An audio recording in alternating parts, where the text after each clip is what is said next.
आणि माझ्या मुलाने सिव्हिल केलं आणि त्याला सिव्हिलमध्ये करिअर करायचं नव्हतं. त्याला आय-टी मध्ये जायचं होतं. पण आम्हाला थोडं टेन्शन आलं होतं कसं काय जाणार आणि त्यामुळे मग जॉब पण तसा मिळाला आणि आम्ही खूप खुश आहे त्या गोष्टीवर.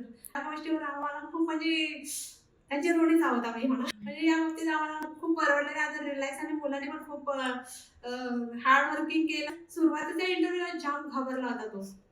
आणि तेव्हा प्रॉब्लेम असा झाला की त्याचा ते लॅपटॉप पण बिघडला तिथे आणि मग माझी धावपळ झाली की लॅपटॉप म्हणून शेजारी पाजारी कोणाकडून काय आणायचे.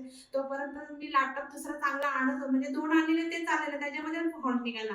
मग त्याने नवीन दुसरा जो जे लागत होता म्हणजे चांगला होता तो घेऊन यायचा. त्याचं ते बोलले की बाबा हे इथे स्विच करतो उद्या घेऊ म्हणून बोलले. आणि मग तो इंटरव्ह्यू झाला मग त्याने तो पूर्ण म्हणजे डिप्रेशनमध्ये जावं असा मुलगा झालाय. आम्हाला पण भीती वाटली. पण आम्ही पण त्याला म्हणलं, "हे नाही अजून तुला सुरुवात आहे ही. आणि आपली परमनंट अकॅडमी खरंच चांगली आहे."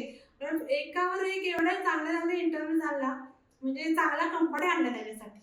आणि त्याच्यावर त्याने म्हणजे इंटरव्ह्यू आणलं असंच नाही. त्याला तिथे ऑनलाईन त्याला हेल्प पण केली. त्याचं माइंड पण फ्रेश केलं आणि त्याला जे टेन्शन यायचं मग तो बोलायचा, "मॅडम असं-असं झालं."